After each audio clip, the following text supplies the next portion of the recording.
நாளில் ஆண்டவர் நம்ம கொடுக்குற வார்த்தை மார்க் எழுதின சுவிசேஷம் 11ஆம் அதிகாரம் 23வது வசனத்தை, நீங்களோ எச்சரிக்கையாயிருங்கள், இதோ எல்லாவற்றையும் முன்பதாகவே உங்களுக்கு அறிவிக்கிறேன். ஆண்டவர் சொல்கிறாரு, நீங்களோ சபையே, விசுவாசிகளே, நீங்களோ எச்சரிக்கையாக இருங்கள். இன்றைக்கி ஆண்டவர் உங்களுக்கு சொல்லுகிற வார்த்தை எச்சரிக்கையாக இருங்கள், இதோ எல்லாவற்றுக்கும் முன்பாகவே இதை உங்களுக்கு சொல்லுகிறேன். எச்சரிக்கை. இந்த உலகத்தை ஆண்டவர் எச்சரித்து சொல்லுகிறார். இந்த உலகத்தில் என்ன நடக்கப் போகிறது, எப்படி நடக்கப் போகிறது என்பதை திட்டவட்டமாகவே இந்த சுவிசேஷ புஸ்தகத்திலே, மார்க்கிலும் 13ஆம் அதிகாரத்திலும், லூக்கா புஸ்தகத்திலும், மத்திய புஸ்தகத்தில் 24ஆம் அதிகாரத்திலும் இந்த உலகத்திலே நடக்கப் போகிற சம்பவங்களை எல்லாவற்றையும் குறித்து தேவன் ஏற்கனவே முன்பாகவே எழுதி வைத்திருக்கிறார். அதை குறித்து எச்சரிக்கையுமாக முன்பாகவே உங்களுக்கு சொல்லிட்டேன்னு சொல்கிறார். என்ன சொல்கிறாரு? எச்சரிக்கையாக இருங்க. என்ன பண்ணுமா? எச்சரிக்கையாக இருங்க. முன்பாகவே நான் அவைகளை என்ன பண்ணிட்டேன், உங்களுக்கு சொல்லிட்டேன். என்ன எச்சரிக்கை பண்ணுறாரு? முன்பாகவே என்னத்தெல்லாம் சொன்னார்? இந்த உலகம் எப்படி இருக்க போகிறது, இந்த உலகம் எப்படி முடிவடைய போகிறது, யாருக்காவது சொல்லியிருக்கிறாரா? வேற ஏதாவது விஞ்ஞானிகள் ஏதாவது சொல்கிறாங்களா? அவங்க சொல்கிறதெல்லாம், அவர்கள் சொல்கிறதெல்லாம் கொஞ்ச நாளைக்கு என்ன பண்ணுவாங்க, நம்புற மாதிரி தெரியும். அது நடக்காது. நடக்கும்னு சொல்லுவாங்க, நடக்காது. வானத்திலிருந்து அக்கினி கல் விழுதுன்னுவாங்க, 23ஆம் தேதி விழுது, இவ்வளோ தூரத்துலேருந்து விழுதுன்னுவாங்க, ஒன்றும் விழாது. கடல் பொங்கி இந்த சென்னையே அழிச்சிடுவாங்க, ஒன்றும் நடக்காது. ஆனால் இந்த வேதத்தில் என்னதான் ஆண்டவர் சொன்னாரோ, எதெல்லாம் சொன்னாரோ அதெல்லாம் என்ன பண்ணுது, திட்டமாக தெளிவாக நடக்குது. அதெல்லாம் சொல்கிறாரு, எச்சரிக்கையாக இருங்கள், இதோ எல்லாவற்றையும் முன்பதாகவே உங்களுக்கு அறிவிக்கிறேன். எல்லாவற்றையும் முன்பதாக அறிவிக்கிறேன். எல்லாவற்றையும். இந்த வேத புஸ்தகத்தை நீங்கள் வாசித்தீர்களா, இந்த உலகத்தினுடைய முடிவை குறித்து, இந்த உலகத்தில் என்னென்னலாம் இனி சம்பவிக்க போகுதோ அதையெல்லாம் தேவன் திட்டவட்டமாக எழுதி வைத்திருக்கிறார். இதையெல்லாம் நீங்க படிக்கும் போது கவனமாய் படிக்கணும். இது கதை புஸ்தகம் அல்ல, கர்த்தருடைய வேதம், கர்த்தருடைய வாயிலிருந்து வந்த வார்த்தைகள். இவைகளெல்லாம் நாம் படிக்கணும். என்ன சொல்ல வராருன்னா, இயேசு என்ன சொல்ல வராருன்னா, அப்போது 21ஆம் வசனம், இதோ கிறிஸ்து இங்கே இருக்கிறார் என்றும் அதை அங்கே இருக்கிறார் என்றும் எவனாகில் சொன்னால் நம்பாதீங்க. இந்த கடைசி நாட்களிலே இயேசு இந்த உலகத்திலே இருக்கும்போது சொன்ன சீஷர்களுக்கு சொல்ல, இந்த உலகத்திலே முடிவு அடையும் போது என்ன நடக்கும், என்னென்ன காரியம் நடக்கும் என்று இயேசுவிடத்தில் கேட்டபோது சொல்றாரு, அநேகர் என் நாமத்தை தரித்து கொண்டு கிறிஸ்து இங்கே இருக்கிறார் என்றும் அங்கே இருக்கிறார் என்றும் சொல்லுவார்கள். பாருங்க, இன்னைக்கு நிறைய உலகத்திலே அங்கே இருக்கிறார், கிறிஸ்து இங்கே இருக்கிறார் என்று சொல்லுவார்கள். இதெல்லாம் ஆண்டவர் முன்னதாகவே சொல்லிட்டார். இது நடக்குமா? நடந்து கொண்டு இருக்கிறதா? இப்போது நடந்து கொண்டு இருக்கிறதை நாம் பார்க்குறோம். எல்லா இடங்களிலும் இந்த காரியங்கள் நடந்து கொண்டு ஆகினாலே என்ன பண்ணணும், இதோ அங்கே இருக்கிறார் என்றும் எவனாகி சொன்னால் நீ என்ன பண்ணக்கூடாது, நம்பக்கூடாது. எச்சரிக்கிறார் ஆண்டவர். அங்கே இருக்கிறார் இங்கே இருக்கிறார் என்று யாரோ சொன்னால் நீங்கள் என்ன பண்ணக்கூடாது, நம்பாதீங்க. ஏனெனில் அநேக கள்ள கிறிஸ்துக்களும் கள்ள தீர்க்கதரிசிகளும் எழும்பி கூடுமானால் தெரிந்து கொள்ளப்பட்டவர்களையும் வஞ்சிக்கத்தக்கதாக அடையாளங்களும் அற்புதங்களையும் செய்வார்கள். என்ன சொல்ல வராரு? கள்ள தீர்க்கதரிசிகள், கள்ள கிறிஸ்துக்கள். இந்த உலகத்தில் நிறைய கள்ள தீர்க்கதரிசிகள், கள்ள கிறிஸ்துக்கள் எல்லாம் எழும்பி இருக்கிறார்கள். கள்ள போதகர்கள், கள்ள ஊழியர்கள் இந்த உலகத்தில் எழும்பி இருக்கிறார்கள் என்பதை தேவன் என்ன பண்ணார், எச்சரிக்கிறார். ஆகையினாலே எச்சரிக்கையாக இருக்கும்படியாக சொல்லுகிறார். கடந்த நாட்களில் ஒரு திருடனை பிடிச்சாங்க. திருடனை பிடிச்சி அவன் ஜெயிலில் அடைச்சாங்க.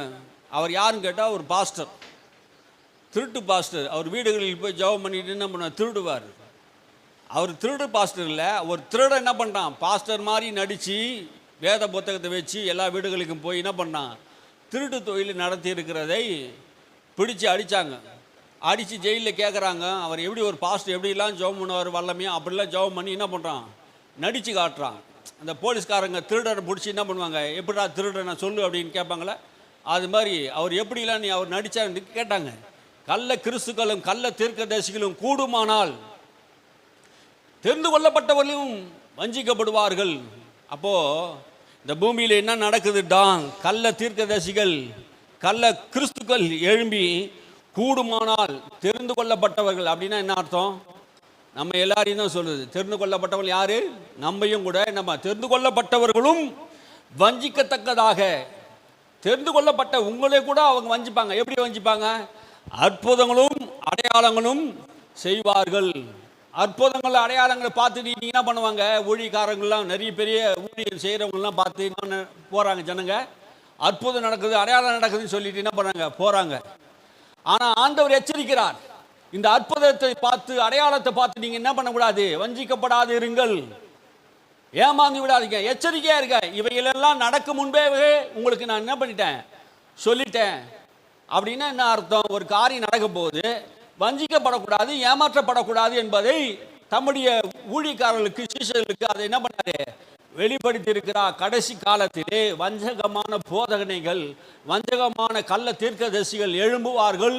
அதை சபை விசுவாசிகள் நம்பக்கூடிய அளவுக்கு அற்புதங்கள் அடையாளங்களும் செய்வார்கள். அற்புதங்கள் செய்வாங்க, அடையாளங்கள் செய்வாங்க. அப்போ அற்புதத்தை பார்த்து அடையாளத்தை பார்த்து நம்ம என்ன பண்ணக்கூடாது?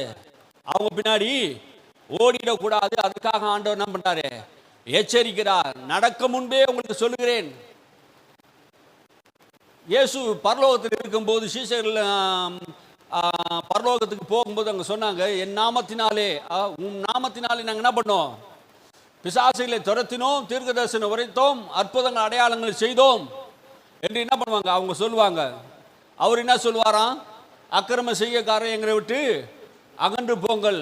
அற்புதங்களை செய்யலாம், அடையாளங்களை செய்யலாம், ஆனால் அதனால அவர்கள் நம்ப வேண்டாம் என்று கர்த்தர் சொல்றார். இயேசு சொல்றார், எச்சரிக்கையா இருங்க, இவைகளெல்லாம் நடக்கும். யார் நல்ல ஊழியர், யார் கள்ள ஊழியன், யார் கள்ள கிறிஸ்துக்கள் என்பதையெல்லாம் நாம் என்ன பண்ணுவது? எச்சரிக்கையாக இருந்து நாம் என்ன பண்ணணும்? தெளிவாக உணரணும். அற்புதங்கள் அடையாளங்கள் செய்வார்கள்.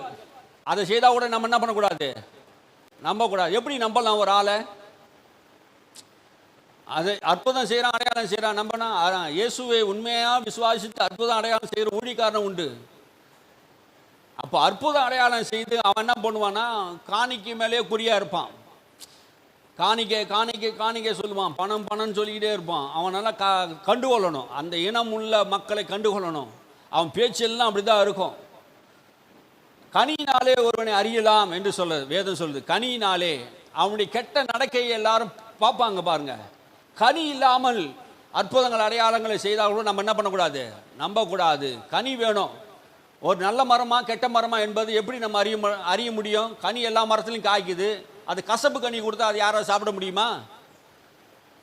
சாப்பிட முடியாது. நல்ல கனி கொடுக்கணும். நல்ல மரம் நல்ல கனியே கொடுக்கணும்.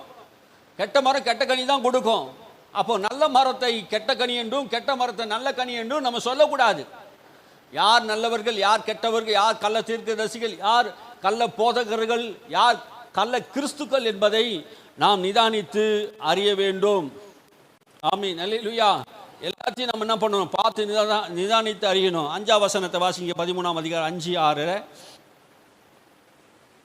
இயேசு அவருக்கு பிரதியுத்தரமாக, ஒருவனும் உங்களை வஞ்சியாதபடிக்கு எச்சரிக்கையா இருங்கள். ஒருவனும் உங்களை வஞ்சியாதபடிக்கு எச்சரிக்கையா இருங்க. இன்னைக்கு ஆண்டவர் சொல்றாரு, ஒருவனும் உங்களை வஞ்சியாதபடிக்கு எச்சரிக்கையா இருங்க.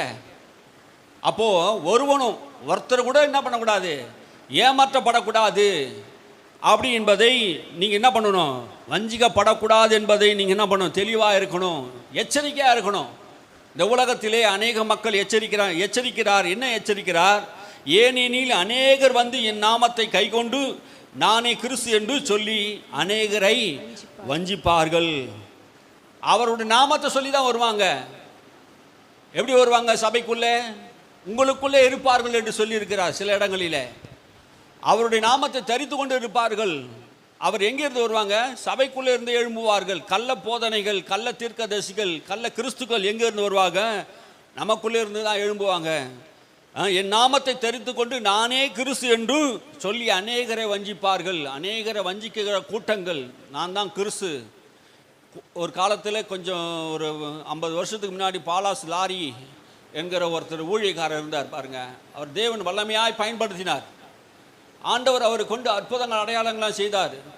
இயேசு இந்த நாளில் தான் வரப்போகிறார், இந்த டைமில் வரப்போகிறார் என்று சொல்லி ஒரு இடத்துல முக்கூடல் என்று சொல்கிற இடத்துல என்ன பண்ணிட்டாங்க, அவங்கெல்லாம் போயிட்டாங்க பாருங்கள். அன்றைக்கி இருந்தவங்கெல்லாம் கிறிஸ்து வரப்போகிற நாளை ஒருவனும் அறியாது இருக்கான், யாருமே அறிய முடியாது. ஆனால் என்ன பண்ணிட்டாங்க, அப்போது இயேசு வரப்போகிறாருன்னு சொல்லிட்டு அன்றைக்கி இருக்கிற பரிசுத்தவான்கள்லாம் அவருடைய பேச்சை நம்பி அவர் செய்தார், அற்புதங்கள் அடையாளங்கள்லாம் செய்தார். 38 வகையில் முறுக்களாக இருந்தவர்களையும் சுகமாக்கினார். பாலாஸ் லாரியை கொண்டு தேவன் வல்லமையாய் பயன்படுத்தினார். அவர் மனிதன், தேவ மனிதன்.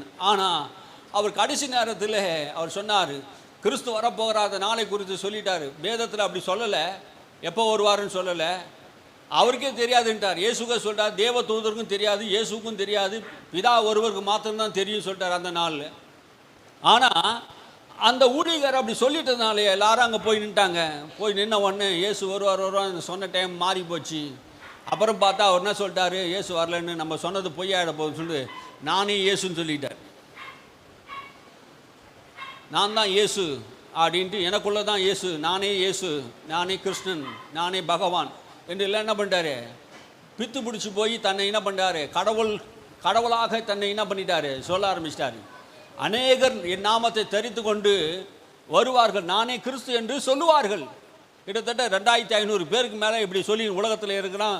ஒரு லூசுங்களாம் இதை சொல்லின்னு தான் இருக்குதான் பாருங்க. இன்னைக்கு நடந்து 2500க்கு மேலே உலகத்தில் என்ன பண்ணியிருக்காங்க, சொல்லின்னு தான் இருக்கிறாங்க. அதெல்லாம் நம்ம என்ன பண்ணக்கூடாது, நம்பக்கூடாது, வஞ்சிக்கப்படாது இருங்கள். அநேகரை வஞ்சிப்பார்கள்.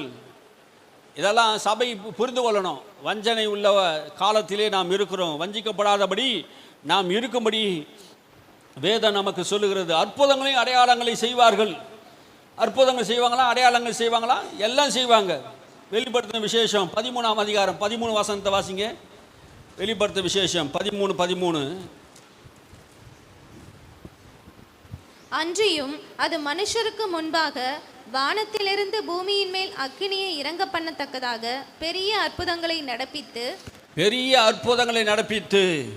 அன்றி மனுஷனுக்கு முன்பாக வானத்திலிருந்து பூமியின் மேலே அக்கினியை இறங்க பண்ணி தக்கதாக பெரிய அற்புதங்களை நடக்க பண்ணினது. இந்த பிசாசின் ஆவியுடைய மனுஷர்கள் என்ன பண்ணுவாங்க, கடைசி நாட்களில் என்ன நடக்க போது ஆண்டவர் எச்சரிக்கிறார். அக்கினியை கூட என்ன பண்ணுவாங்க, வானத்திலிருந்து இறக்குவாங்க. எலியா அன்னைக்கு கர்மேல் பருவத்தில் அக்கினி இறக்கினார்கள், கர்த்தரே தெய்வம் என்று நம்பினார்கள். ஆனால் கடைசி காலத்திலே அந்தி கிறிஸ்து வரும்போது, கள்ள தீர்க்கதரிசி வரும்போது இந்த காரியத்தெல்லாம் அவனுக்கு அதிகாரம் கொடுக்கப்பட்டிருக்கு. வானத்திலிருந்து அக்கினியை கூட இறக்குவான். அதனால தான் இயேசு என்ன பண்ணார், வெளிப்படுத்த விசேஷம் யோவானுக்கு அதெல்லாம் வெளிப்படுத்தி சொல்கிறாரு.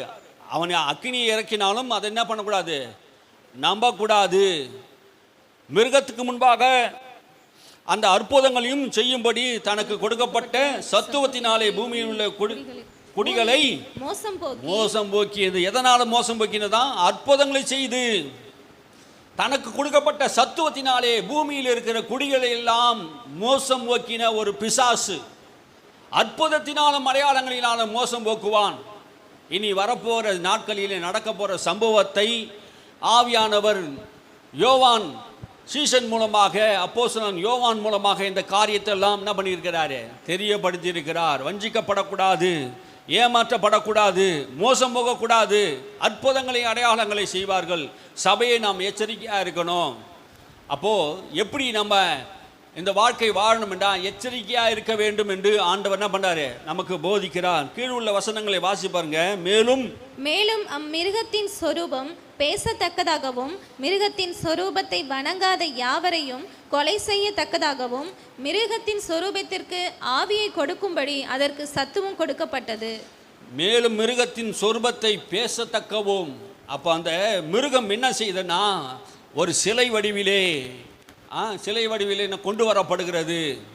இனி வரப்போகிற மிருகம் எப்படியாப்பட்டது, நேபுகாத் நேச்சார் ஒரு பெரிய பொற்சிலையை நிறுத்தினது போல இன்னைக்கு கம்ப்யூட்டர்கள் மூலமாக ஏஐயா அப்படி சொல்கிறாங்க, ஏஐ மூலமாக, டிஜிட்டல் மூலமாக, கம்ப்யூட்டர் மூலமாகவே என்ன பண்ணுவது, அதை வணங்கும்படியாக அது சொர்பத்தையும் அது மிருகத்தை வணங்கும்படி யாவரையும் வாசிங்க. மிருகத்தை சொர்பத்தையும் வணங்காத யாவரையும் கொலை செய்யத்தக்கதாகவும். அந்த மிருகத்தை வணங்கணும், அதை சொர்பத்தை வணங்கணும். அதை செய்யாதவங்களை என்ன பண்ணுமா, கொலை செய்யப்பட வேண்டும் என்கிற ஒரு சட்டங்கள் எல்லாம் வரப்போகுது. அதனால் நம்ம என்ன பண்ணணும், எச்சரிக்கையாக இருக்கணும். மிகவும் மிருகத்தின் சொர்பத்திற்கு ஆவி கொடுக்கும்படி அதற்கு சத்துவம் கொடுக்கப்படுகிறது. அப்போ அந்த சத்துவம் எது மூலமாக கொடுக்கப்படுது? அந்தி கிறிஸ்து என்கிற அந்த ஆவி மூலமாக, கள்ள தீர்க்கதரிசி என்கிற ஆவி மூலமாக, வலு சர்பம் என்கிற அந்த ஆவிகள், இந்த ஆவிகள் எல்லாம் கடைசி நாட்களில் எழும்பி மக்களை ஏமாற்றும். அது என்ன செய்தான்? சிறியவர்கள், பெரியவர்கள், ஐஸ்வர்யவான்கள், தரித்திரர்கள், சுயாதீனம் உள்ளவர்கள், அடிமையானவர்கள், இவர்கள் யாவருக்கும் தங்கள் வலது கையிலே நெற்றியிலாவது ஒரு முத்திரையை பெரும்படிக்கும், ஒரு முத்திரை பெரும்படிக்கு, எல்லாருக்குள்ள ஒரு முத்திரையை கொடுப்பாங்க. எல்லாருக்குள்ள ஒரு முத்திரை கொடுப்பாங்க, வலது கையிலாவது நெற்றியிலேயாவது அப்படின்னா. எச்சரிக்கையா இருங்கன்னு சொன்னார் ஆண்டவர். எதற்கு எச்சரிக்கையா இருக்கணும்? வரப்போகிற அந்தி கிறிஸ்துடைய ஆட்சி, உலகம் முழுவதும் ஒரே ஆட்சி கொள்கையிலே கொண்டு வர போகிறார்கள். அந்த ஆட்சியிலே அந்தி கிறிஸ்து என்கிறவன் கள்ள தீர்க்கதரிசி, நான் கடவுள் என்று சொல்லி அவன் என்ன பண்ணுவான்? ஆலயத்தில் உட்கார வருவான். அவன் வருவதற்கு அந்த அடையாளமாக தன்னை வணங்கவும், தன்னை சேவிக்கவும், தம்மை ஆராதிக்கவும் வேண்டும் என்று அந்த பிசாசு என்ன பண்ணுவான்? எல்லாரையும் கொலை செய்வான், கடினமாய் நடத்துவான். இதுவரைக்கும் பூமியில நடைபெறாத சம்பவங்கள்லாம் அந்த நாட்களில் நடக்கும். இதுவரைக்கும் பூமியில கேள்விப்படாத விஷயங்கள்லாம் அந்த நாட்களில் நடக்கும். அப்படியாப்பட்ட கொடுமை நாட்கள் இருக்கிறது. ஆகையால் என்ன நடக்குதுன்னா, சிறியவர் முதல் பெரியவர் வரைக்கும் எல்லாருக்கும் நெத்தியிலே முத்திரை உண்டு. இதை உள்ளவங்க தான் என்ன பண்ண முடியும்? விற்க முடியும், வாங்க முடியும். இன்னைக்கு நம்ம அந்த டிஜிட்டலுக்கு தான் வந்துட்டோம், நம்பரில் வந்துட்டோம். எல்லாருக்கும் நம்பர் கொடுத்துட்டாங்க. ஆதார் கார்டு எனக்கு நம்பரை கொடுத்துட்டாங்க. 17 18 நம்பர் நம்மளுக்கு கொடுத்துட்டு என்ன பண்ணிட்டாங்க? லக்கத்தை, அதோடைய நம்பரை, நமக்கு யாருக்குமே பேர் கிடையாது இனிமேல். கம்ப்யூட்டரை பொறுத்த வரைக்கும் நமக்கு எல்லாருக்கும் என்ன பேர் கொடுத்துட்டாங்க? எண்ணிலே பேர் வைத்து விட்டார்கள். எல்லாருக்கும் பேர் வச்சுட்டாங்க பாருங்க. இதெல்லாம் பைபிளில் என்ன சொல்லுது? எச்சரிக்கையார்கள், இவையெல்லாம் நடக்கும் சொன்னார். இன்னைக்கு நம்ம பார்க்குறோம் வேதத்தில் என்னெல்லாம் வேதத்தில் சொல்லப்பட்டிருந்தோ. ஒரு காலத்தில் 2000க்கு முன்னாடி எங்களுக்கு சொன்னாங்க இந்த விஷயத்தெல்லாம். அன்னைக்கு நம்ப முடியாததாக இருந்தது. ஆனால் இன்னைக்கு பார்த்தா வேதம் என்னெல்லாம் சொல்லித்தோ அப்படியே தான் பூமியில் நடக்குது. ஒரு மாற்றமே இல்லை பாருங்க. அப்போ எல்லாருக்கும் இன்னைக்கு சிப்பு பொருத்திட்டாங்க. மேலை நாடுகளிலே, வெளிநாடுகளிலெல்லாம் கைகளிலே, வலது கையிலே என்ன பண்ணாங்க? சிப்பு பொருத்திட்டாங்க. நெத்தியிலே சிப்பை பொருத்துறாங்க. அவங்க போகும்போது கண்ணாடி டோர் திறகுது. அவங்க போகும்போது கையை காட்டும்போது அந்த கம்ப்யூட்டர் ஓப்பன் ஆகுது. அவங்க போகும்போது பட்டன் எதுவும் இல்லை, நம்பர் எதுவும் போடலை. அவங்க அப்படி காட்டின உடனே என்ன ஆகுது? பீப்னு ஒரு சவுண்டு வருது. சவுண்டு வந்த உடனே அவங்க அக்கௌண்ட் நம்பர் ஓப்பன் ஆகுது. எவ்வளோ வேணுமோ எடுத்துக்கிறாங்க பாருங்க. இதெல்லாம் நடக்குது. காரணம் என்ன? இதெல்லாம் நம்ம எச்சரிக்கையாக இருக்கணும். கடைசி நாட்களில் நடக்க போகிற சம்பவத்தை தான் சொல்கிறாரு. அந்த மிருகத்தின் முத்திரையாவது, அந்த நாமத்தையாவது, அது நாமத்தின் லக்கத்தையாவது தரித்து கொள்ளுகிறவன் தவிர வேறு ஒருவனும் கொல்லவும் விற்கவும் கூடாதபடிக்கும் செய்தது. யாரும் என்ன பண்ண? வாங்கவும் முடியாது, விற்கவும் முடியாது. இந்த நம்பர் இல்லைன்னா வாங்க முடியாது. கார் வாங்கணும்னா இந்த நம்பர் கேட்பாங்க. அரிசி வாங்கினாலும் நம்பர் கேட்பாங்க. இந்த நம்பர் இல்லைன்னா இப்போ ஃபோன் நம்பர் கேட்குறாங்க. நம்ம கடையிலலாம் போயிட்டு உடனே என்ன கேட்குறாங்க? ஏதாவது ஒரு பொருள் வாங்கினா எந்த கடையில் போனாலும் இப்போ என்ன பண்ணுங்க? ஷாப்பில் போயிட்டா ஃபோன் நம்பர் சொல்லுங்கன்னுவாங்க. ஃபோன் நம்பர் கொடுத்தாரு என்ன அர்த்தம்? ஆதார் நம்பர் கொடுக்குறது அர்த்தம். ஃபோன் நம்பரில் தான் ஆதார் நம்பர் இணைச்சிருக்கிறோம். ஃபுல் டீட்டெயில் அதில் இருக்குது. அப்போது லக்கத்தை கேட்குறாங்க. இன்றைக்கி எதை வாங்கணும் விற்கணும் இருந்தாலும் உங்கள் நம்பர் சொல்லுங்கள். இப்போ என்ன சொல்ல வராங்க? ஏதாவது உங்களுக்கு ஆஃபர் வந்தால் நாங்கள் சொல்லுவோம், ஏதாவது உங்களுக்கு கிடைச்சதான் சொல்லுவோம், இலவசம் வந்தால் நாங்கள் உங்களுக்கு சொல்லுவோம், ஏதாவது புதுசாக ஒரு பொருள் வந்தால் நாங்கள் என்ன பண்ணுவோம்? உங்களுக்கு அறிவிப்போம் அப்படி சொல்லி தான் இப்போ வாங்குறாங்க.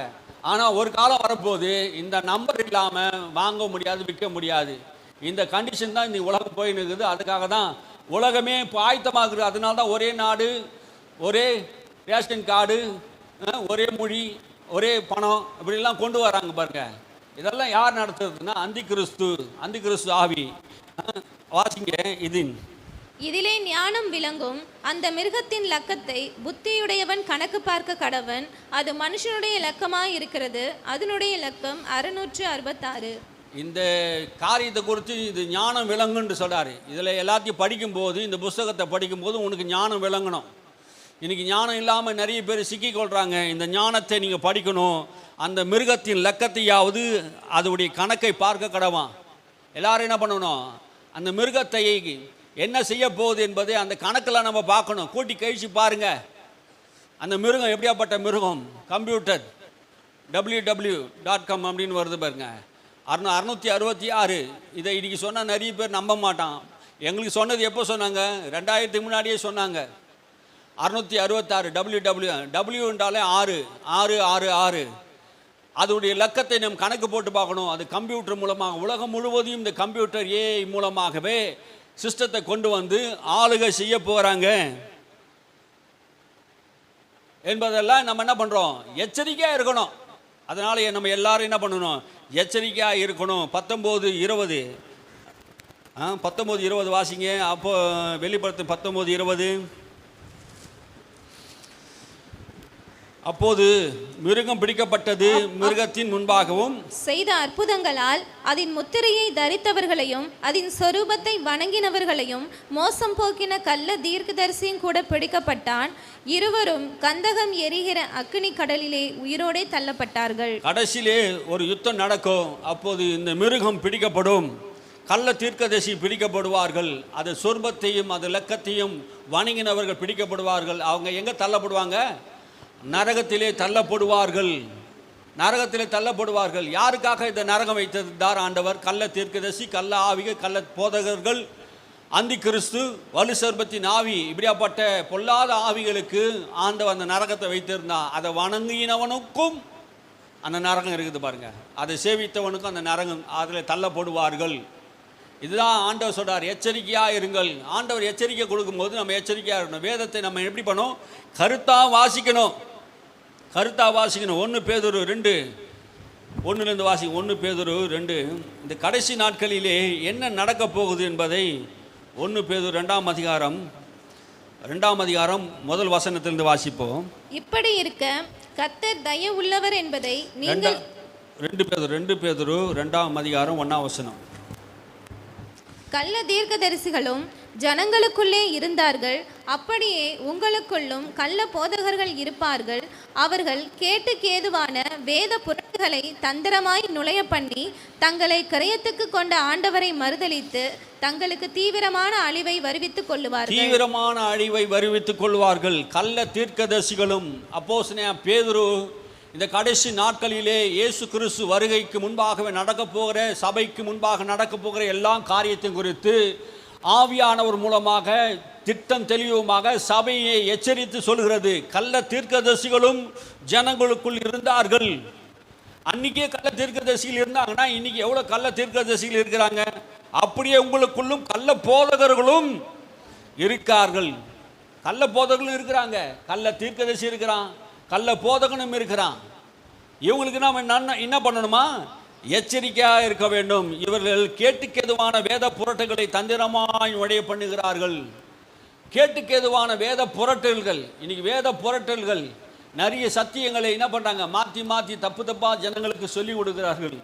நேற்று ஒருத்தன் சொல்கிறான், நீ விபச்சாரம் பண்ணினாலும் சபைக்கு வரலாம், நீ குடித்தாலும் சபைக்கு வரலாம், நீ என்ன தப்பு பண்ணாங்களும் சபைக்கு வரலாம், கர்த்தர் ஒன்று மன்னிக்கிறார் அப்படின்னு ஒருத்தன் பேசுகிறான். இந்த வீடியோ இருக்குது பாருங்கள்.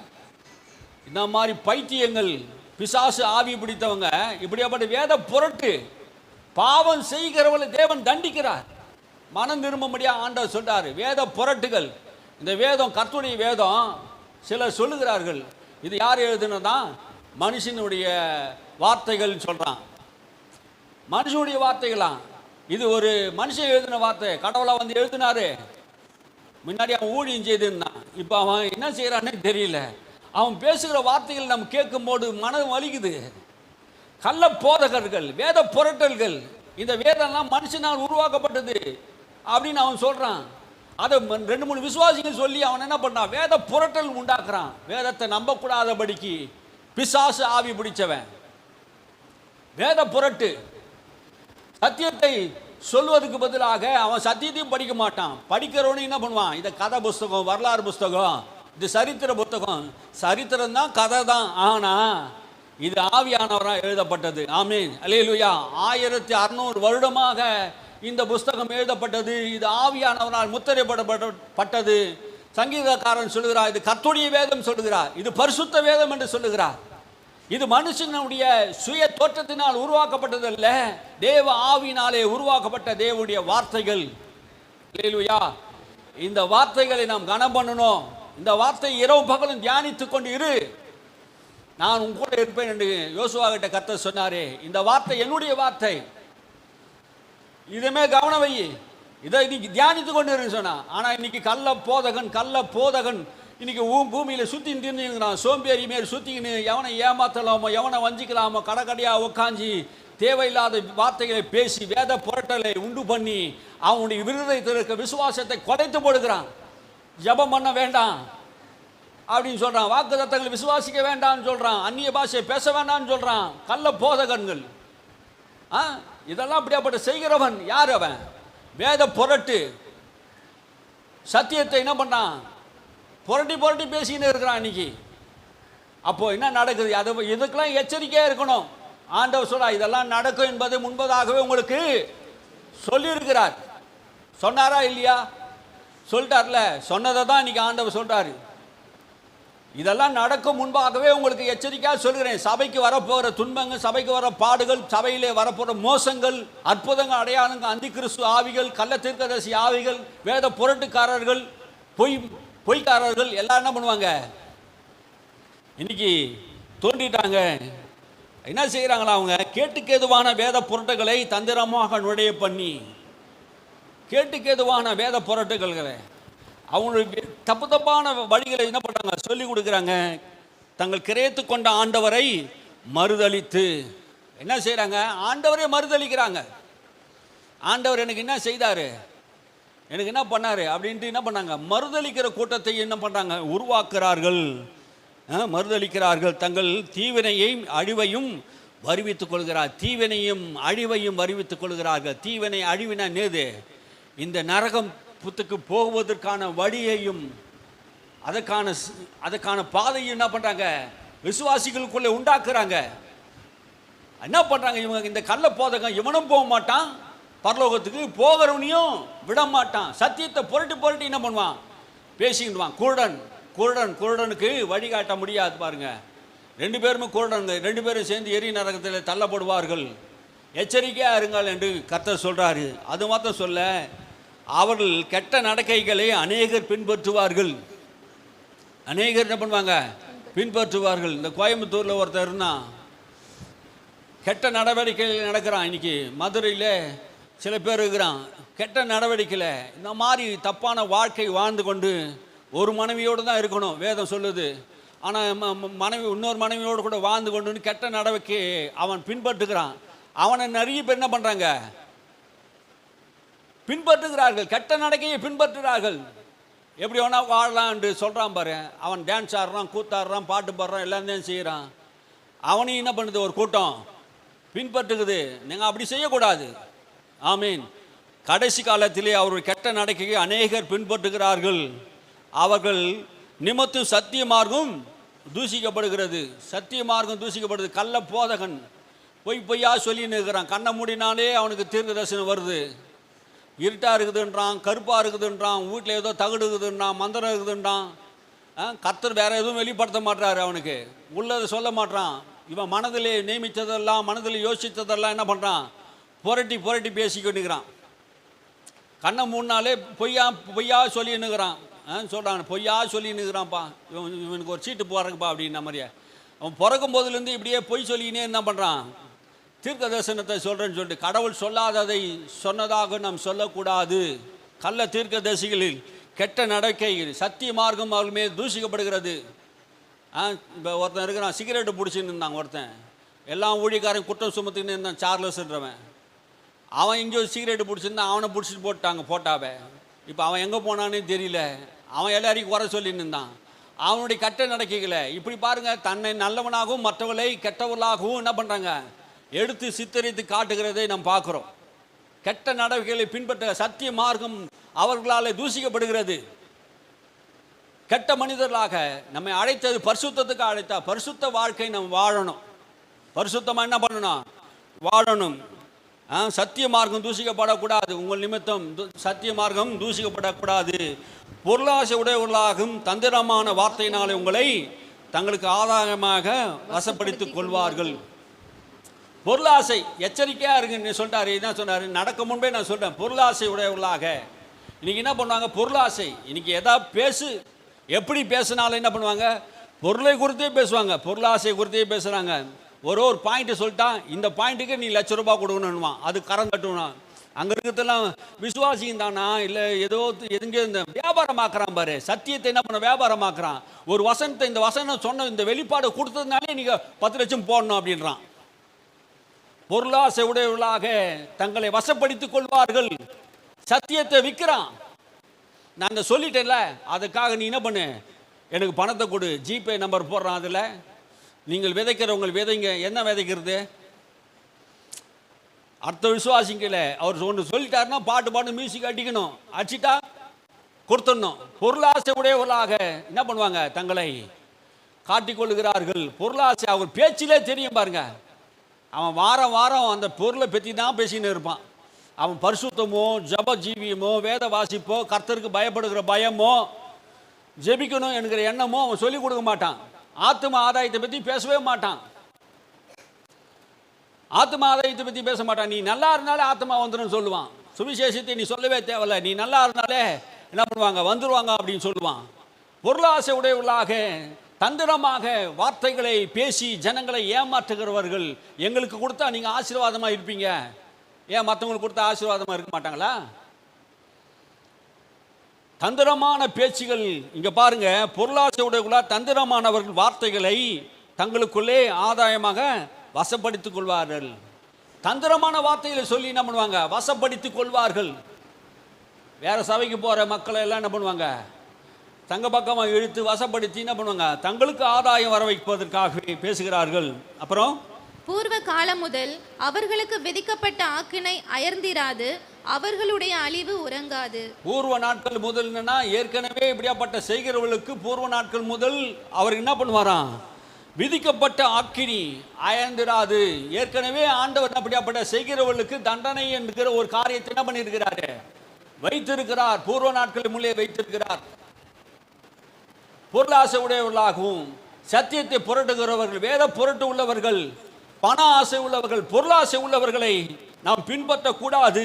இவர்களுக்காகவே பூர்வம் முதல் ஒரு அக்கினி தீர்ப்பு அவங்களுக்கு வைத்திருக்கிறது. அது என்ன பண்ணாதான், அயர்ந்திராது, அவருடைய அழிவு உறங்காது. அவர்கள் அழிவு உறங்காது அப்படின்னா என்ன அர்த்தம்? கண்டிப்பாக அவர்கள் தண்டிக்கப்படுவார்கள். கள்ள போதகர், கள்ள தீர்க்கதரிசிகள் எல்லாரும் என்ன பண்ணுவாங்க, நிச்சயமாக தண்டிக்கப்படுவார்கள் என்பதை தான் இங்கே சொல்கிறார். பாவம் செய்த தூதர்களே தேவன் தப்பு விடாமல் அப்படின்னா என்ன அர்த்தம்? தேவ தூதர்கள் ஒரு நாள் பாவம் செய்தாங்க, அவங்களையும் என்ன பண்ணலை, தேவன் தப்ப விடலை. இப்போ ஆண்டவர் எல்லாரையும் உங்களை தப்பிக்க வச்சிருவாரு அப்படின்னு சொல்கிறாங்க. ஆனால் பாவம் செய்த ஒருத்தனை, தேவ தூதனையும் கூட என்ன பண்ணலை, தப்பிக்க விடலை. ஆண்டவர் அவங்களை தண்டிச்சார் என்று சொல்றாரு. அப்போ பாவம் செய்தவர்களை தண்டிச்சாருன்னா நீயும் பாவம் செய்தா தண்டிப்பேன் தானே அர்த்தம். அவள் அக்கினி ஓய்ந்தது, அது உறங்காது என்றாரே. இதை படிக்கும்போது நாம் ஆண்டவர் எச்சரிக்கிறான். அந்தகார சங்கிலினாலே கட்டி நரகத்திலே தள்ளி நியாய தீர்ப்புக்கு வைக்கப்பட்டவர்களாக ஒப்பு கொடுத்தார்.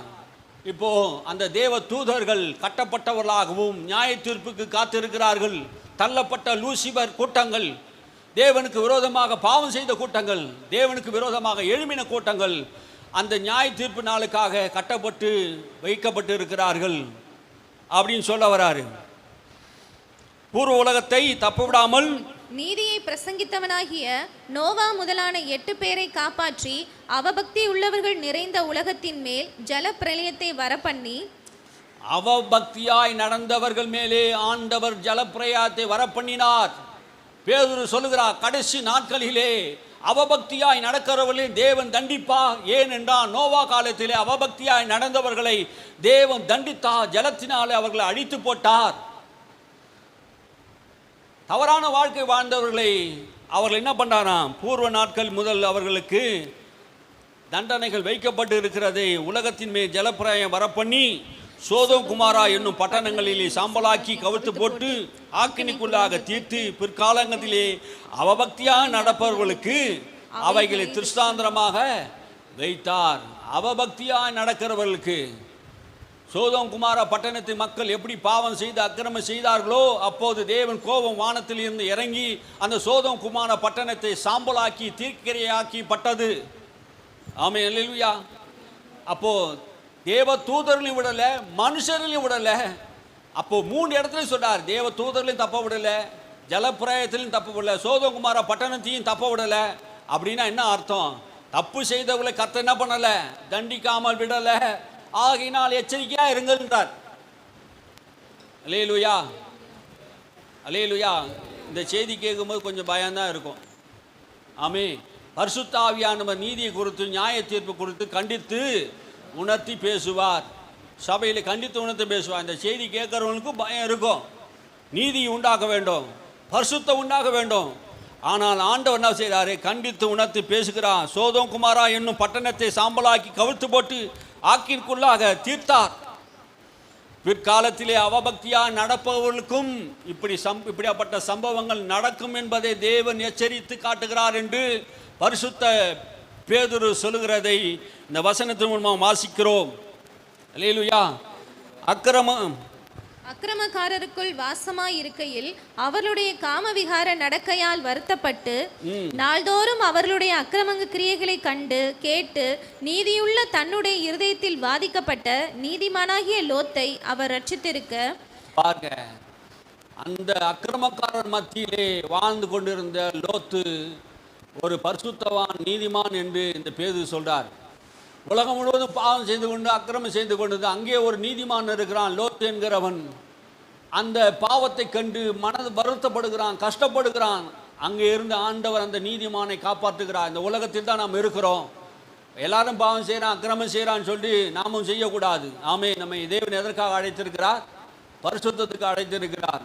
அந்த நீதிமான லோத்தை தேவன் ஆபிரகாமின் ஜெபத்தை மூலமாக அவனை ரட்சித்தது போல, அவன் 2 பெண் பிள்ளைகளையும் ஆண்டவர் ரட்சித்தது போல நம்மையும் கூட ரட்சிப்பார். ஆமே.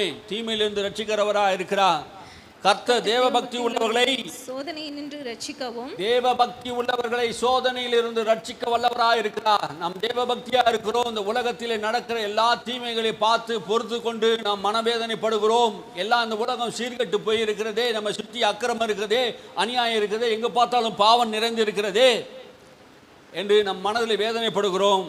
சோதனையிலிருந்து ரட்சிக்கவும், அக்கிரமக்காரரை ஆக்கினைக்குள்ளானவர்களாக நியாய தீர்ப்பு நாளுக்கு வைக்கவும் அறிந்திருக்கிறார். அக்கிரமக்காரரை நியாய தீர்ப்பு நாளுக்காக வைக்கப்பட்டது என்பதை தேவன் அறிந்திருக்கிறார். ஆமே. தேவன் நியாய தீர்ப்பு தராமல் போக மாட்டார். முதல்ல எங்க நியாய தீர்ப்பு தருவாராம்? வீட்டாருக்கு, சபைக்கு. ஆமே. தேவன் நியாய தீர்ப்பு தருகிறார். கிறிஸ்துக்கு உட்பட்டவர்களுக்கு ஆக்கினி தீர்ப்பு இல்லை. இயேசுவை மறுதலித்தவனுக்கு, இயேசுவை வேண்டாம் என்று சொல்லினவனுக்கு அந்த ஆக்கினி தீர்ப்பு உண்டு. ஆமேன். தொடர்ந்து கீழ்ப்படியாமல், தொடர்ந்து பாவத்தை செய்து கொண்டு கீழ்ப்படியாமல் தேவனுக்கு விரோதமாக செய்து கொண்டே இருப்பார்கள் என்றால், அசுத்தமான காரியங்களை வாழ்ந்து கொண்டே இருப்பார்கள் என்றால், அவர்களை கர்த்தர் என்ன பண்ணுவாராம்? நியாய தீர்ப்புக்காக தேவன் வைத்திருக்கிறார் என்பதை அறிந்திருக்க வேண்டும். ஆமென். பயபக்தி உள்ளவர்களாக நாம் வாழ வேண்டும். கர்த்தருக்கு பயப்படுகிற பயம் நமக்கு இருக்கணும். இந்த உலகம் முடிவடைய போகிறது. ஆகினாலே பரிசுத்தம் உள்ளவன் இன்னும் பரிசுத்தம் உள்ளவனாக இருக்கட்டும், அசுத்தமாக இருக்கிற இன்னும் அசுத்தமாக இருக்கட்டும், அக்கிரமம் செய்கிறவன் இன்னும் அக்கிரமம் செய்யட்டும். இதோ அவனுக்குரிய பலன் என்னிடத்திலிருந்து வருகிறது, நான் வரும்போது அதை கொண்டு வருவேன். ஜெயங்கொள்கிறவனுக்கு ஜீவ கிரீடம், ஜெயங்கொள்கிறவனுக்கு ஜீவ விருஷம், ஜெயங்கொள்கிறவனுக்கு வாழாத அழிவில்லாத கிரீடம், ஜெயங்கொள்கிறவனுக்கு நித்திய ஜீவன் பிதாவின் வீட்டிலே நிலைத்திருப்பான். ஜெயங்கொள்கிறவனாக இருக்க வேண்டும். ஆமே. நமக்கு ஜெயம் கொடுக்கிற தேவன் நம்மோடு கூட இருக்கிறார். அல்லேலூயா. உன்னால் ஜெயிக்க முடியாது, ஆனால் உன்னை ஜெயிக்க பண்ணுகிற கர்த்தர். முடிவறிந்தும் அவரை நீ பின்பற்ற வேண்டும், முடிவறிந்து அவரை தொழுது கொள்ள வேண்டும், முடிவறிந்து அவரையே நீ சேவிக்க வேண்டும். அவரை நீ சேவிக்கும் போது உன்னுடைய காரியங்கள் எல்லாம் கர்த்தர் நியாய தீர்ப்பிலே கொண்டு வந்து நிறுத்தும் போது அவரையே தன்னை நியாய தீர்ப்பாக ஒப்பு கொடுப்பார். அல்லேலூயா. குமாரனாகி இயேசு கிறிஸ்து நமக்காக ஜீவபலியாக ஆனதினாலே ஆக்கினி தீர்ப்பிலிருந்து நம்மை விடுதலையாக்கினார். ஆமே. நாம் செய்த குற்றங்கள், பாவங்கள் எல்லாவற்றையும் கிறிஸ்து நமக்கு மன்னித்து முடிவருந்து நிலைத்திருக்கிறவனை கர்த்தர் ரட்சிக்கிறார். அப்படின்னா என்ன அர்த்தம்? இயேசுவை ஏற்றுக்கொண்ட போது கடைசி சாகிற வரைக்கும் இயேசு கிறிஸ்துவே ஆண்டவர் என்று ரட்சகர் என்று தன் வாழ்க்கையில் அறிக்கை செய்து விசுவாசித்து அவருக்காக வாழ்கிறானே, அவன் தான் முடிவருந்து ரட்சிக்கப்பட்டு இருப்பான். ஆமென். அல்லேலூயா. மற்ற பேர் இடையில எனக்கு வேணாம், இயேசு வேணாம், உலகம் தான் வேணும், பாவம் தான் வேணும், அப்படி பொருளாசை தான் வேணும் அப்படின்னு சொல்கிறவனே முடிவருந்து நிலைத்திருக்கிறவன். எப்போ இயேசு எனக்கு வானான்னு சொல்கிறானோ, அந்த ஆண்டவருடைய ஆலயத்துக்கு வராமல் தடை பண்ணுகிறானோ, அப்படியாப்பட்ட ஆட்கள்லாம் என்ன பண்ணுவாங்க? அக்கினி நரகத்துக்குள்ளே நிச்சயம் தள்ளப்படுவார்கள். தேவன் வேண்டாம் என்று சொல்லுகிறவனை கர்த்தர் நியாய தீர்ப்பில் கொண்டு வந்து நிற்பார். அல்லேலூயா. யார் தேவனை வேண்டாம் என்று சொல்ல அவங்களை ஆண்டவர் நியாய தீர்ப்பில் கொடுப்பார். பாருங்க 33ஆம் வசனம் 32ஆம் வசனம் மார்க் எழுதின சுவிசேஷம் 32 33. மார்க் எழுதின சுவிசேஷம் வாசித்து நம்ம முடிப்போம். மார்க் எழுதின சுவிசேஷம் 13ஆம் அதிகாரம் 32ஆம் வசனம் 32. அந்த நாளையும் அந்த நாளிகையையும் பிதா ஒருவர் தவிர மற்றொருவனும் அறியான், பரலோகத்தில் உள்ள தூதர்களும் அறியார்கள், குமாரனும் அறியார். அக்காலத்தை நீங்கள் அறியாதபடியால் எச்சரிக்கையாயிருங்கள், விழித்திருந்து ஜெபம் பண்ணுங்கள்.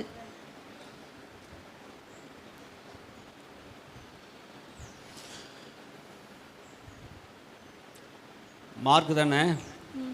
நான் தான் வேற இடத்தை பார்த்துருக்கேன். சரி, மறுபடியும் வாசிங்க. மார்க் எழுதின சுவிசேஷத்தை 13. அந்த நாளையும் அந்த நாளிகையையும் பிதா ஒருவர் தவிர மற்றொருவனும் அறியான், பரலோகத்தில் உள்ள தூதர்களும் அறியார்கள், குமாரனும் அறியார். அக்காலத்தை நீங்கள் அறியாதபடியால் எச்சரிக்கையாயிருங்கள், விழித்திருந்து ஜெபம் பண்ணுங்கள். விழித்திருந்து ஜெபம் பண்ணுங்கள். அந்த நாளிகை குறித்து என்ன சொல்றாரு? இயேசு கிறிஸ்துடைய வருகை குறித்து ஒருவனும் இந்த பூமியிலே அறியாது இருப்பார்கள். ஆனால் அந்த நாளை குறித்து நீங்கள் எச்சரிக்கையாக இருங்கள். சபையை விழித்திருங்கள். விழித்திருந்து நீ என்ன பண்ணணும்? ஜெபம் பண்ணுங்கள். நம்ம நித்திரை பண்ணக்கூடாது. நித்திரை பண்ணுகிறவளாக நாம் இருந்தால் இயேசு கிறிஸ்து வருகிறது, திருடன் வருகிறது போல வருவேன் என்று சொன்னார். அப்போ விழித்திருந்து என்று சொன்னால்னா என்ன அர்த்தம்? விழித்திருந்துன்னா ஜெபம் பண்ணி கொஞ்ச நேரம் விழித்து இருக்கக்கூடாதா அப்படின்னு இயேசு பேதுருவிட்ட சொல்லும்போது, மற்ற அப்போஸ்தலர்கிட்ட சொல்லும்போது, விழித்திருந்து என்றால் என்ன அர்த்தம்? ஜெபம் பண்ணி கொண்டிருக்கிறார் கூடாதா? ஜெபம் பண்ண வேண்டும், விழித்து இருக்க வேண்டும். மனுஷகுமாரன் வரும்போது நாம் எல்லாரும் ஜெபிக்கிற மக்களாக இருக்கணும். அதனால தான் ஆண்டவராகி இயேசு கிறிஸ்து பூமியிலே சீக்கிரம் வாரும் என்று அப்போஸ்தலர்கள் எல்லாம் விரும்பினார்கள். மாரநாத்தா என்று சொன்னார்கள். மாரநாத்தா கர்த்தராகிய இயேசுவே சீக்கிரம் வாரும் ஐயா, சீக்கிரம் வாரும். அதை தான் என்ன பண்ணாங்க? இயேசு நான் போகிறேன், திரும்பவும் சீக்கிரமாய் உங்களிடத்தில் வருவேன். இந்த மனுஷகுமாரன் வருகையை குறித்து எச்சரிக்கையாக இருக்கும்படியாக தூதர்களுக்கும் இது தெரியாது, பரலோகத்தில் இருக்கிற தூதர் எல்லாருக்கும் இது தெரியாது, இயேசுக்கும் தெரியாது என்று சொல்றாரு. பிதாவை தவிர ஒருவருக்கும் இது தெரியாது. இது நடக்குமா? கண்டிப்பாக நடக்கும். எப்படி நடக்கும்? மேலே உள்ள வசனம் சொல்லுகிறது, 31ஆம் வசனம், வானமும் பூமி ஒழிந்து போகும், என் வார்த்தை ஒழிந்து போவதை. இதை சொல்லத்துக்கு முன்னாடி மேலே ஒரு வார்த்தை சொன்னார் பாருங்க. வானம் பூமி கூட ஒழிந்து போயிடும், ஆனால் நான் என்னுடைய வருகை கண்டிப்பாக வரும். அல்லேலூயா. இந்த வசனத்தை நிறைய பேர் வேற மாதிரி சொல்லுவாங்க. வானமும் பூமி ஒழிந்து போனாலும் ஒழிந்து போகும், என் வார்த்தை ஒழிந்து போவதில்லை அப்படின்னா என்ன அர்த்தம்? என் வார்த்தை இது இங்கே என்ன சொல்ல வராரு? நான் வரத்து யாராலையும் தடுக்க முடியாது. ஆமே, அந்த நாளிகை யாருக்கும் தெரியாது. இயேசு சீக்கிரம் வரப்போகிறார் என்பதை இந்த எச்சரிக்கிறார். பரலோகத்தில் தூதர்களும் அறியார்கள், குமாரனும் அறியார். அக்காலத்தை நீங்கள் அறியாதபடினாலே எச்சரிக்கையாக இருங்கள். எக்காலத்தை, இயேசு கிறிஸ்து வருகை காலத்தை நாம் அறியாது இருக்கோம். இயேசு இன்னைக்கு வரப்போகிறார், அன்றைக்கி வரப்போகிறாலாம் நமக்கு தெரியாது. ஆனால் இயேசு வரப்போகிறார். அந்த காலத்தை நாம் அறியாது இருக்கிறதுனாலே விழித்திருந்து ஜெபம் பண்ணு, விழித்திருந்து ஜெபம் பண்ணு. அப்போது நம்ம ஜெபிக்கும் போது ஆண்டவர் நமக்கு உதவி செய்கிறார். அல்லேலூயா. மனுஷகுமாரன் வருவதற்கு முன்பாக நம்முடைய வாழ்க்கையிலே ஜெப வாழ்க்கையை கர்த்தர் மேன்மைப்படுத்த வேண்டும். 35ஆம் வசனத்தை வாசிங்க. அப்படியே நீங்களும் விழித்திருங்கள், ஏனெனில் வீட்டெஜமான் சாயங்காலத்திலோ நடுராத்திரியிலோ சேவல் கூவும் நேரத்திலோ காலையிலோ எப்பொழுது வருவான் என்று நீங்கள் அறியீர்கள். ஒரு வீட்டு எஜமான் எப்போ வருவான் என்று அந்த வேலைக்காரனுக்கு தெரியாது. அந்த வீட்டு எஜமான் சாயங்காலத்திலோ நடுராத்திரியிலோ சேவல் கூவுற நேரத்திலோ காலையிலோ எப்போது வருவார் என்று அறியார்கள். யாருக்கும் தெரியாது. எஜமான் எப்போ வருவான்னு தெரியாது. நம்முடைய எஜமான் பரலோகத்திலிருந்து பூமிக்கு வரப்போகிறார். அவருடைய வருகை சமீபத்திருக்கிறது. இப்போது இருக்கிற எல்லா தீர்க்கதரிசியும் சொல்லுகிற ஒரு வார்த்தை, இயேசு இந்த பூமிக்கு வரப்போகிறதை ஒரு கணக்கிட்டு சொல்கிறாங்க. இயேசு பூமியில் வாழ்ந்தது 33 வருஷம். இப்போ 33 வருஷம் 2035 இயேசுடைய வருகை எல்லாம் சமீபமாக இருக்குது என்பதை உலகம் ஆயத்தமாக இருக்கிறது, தீர்க்கதரிசனம் நிறைவேறி இருக்கிறதை எல்லாரும் என்ன சொல்கிறாங்க, தீர்க்கதரிசிலாம் சொல்கிறாங்க. இப்போ 2033 வருஷம் இயேசு வாழ்ந்த காலங்கள் குறிக்குது. சிலுவையில் அறையப்பட்ட அன்றைக்கி 2000 வருஷமாகவே அதை கணக்கிட்டு சொல்கிறாங்க. அப்போது அவருடைய வருகை இருக்கும்ண்டு. ஆமீன், அல்லேலூயா. இயேசு சீக்கிரம் வரது தான் சபை விரும்புது. ஆமீன். அவர் சீக்கிரம் வரப்போகிறார். அது வரதுக்கு முன்னாடி இந்த உலகத்திலே ஒரு சுவிசேஷம், பூலோகத்தில் இருக்க எல்லாருக்கும் இந்த சுவிசேஷம் அறிவிக்கப்படும். என்ன சுவிசேஷம்? பூலோகத்தார் யாவருக்கும் ராஜ்யத்தின் சுவிசேஷம் அறிவிக்கப்படும். எல்லாருக்கும் இந்த சுவிசேஷம் அறிவிக்கப்படும். அப்போது முடிவு உண்டாகும். அப்போது தான் முடிவு சமீபமாக வரும். ஆமே. இதை எத்தனை பேர் விசுவாசிக்கிறீங்க? எச்சரிக்கையாக இருங்கள். ஒரு காரியத்தை தான் நம்ம இன்றைக்கி சொல்லியிருக்கிறோம், எச்சரிக்கையாக இருங்கள். இன்னும் ஒரு 4 காரியம் இருக்குது. 4 காரியம் ஈவினிங் டைமில் நாம் பார்ப்போம் அதை குறித்து. ஆமே, அல்லேலூயா. ஈவினிங் டைமில் நீங்கள் வந்தீங்கன்னா அந்த சத்தியத்தை குறித்து நல்லா ஆராய்ச்சி பண்ணலாம். கர்த்தர் அதிகமாக நம்மோடு கூட பேசுவார். நாம் ஜெபம் பண்ணுவோம். ஸ்தோத்திரம் ஆண்டவரே.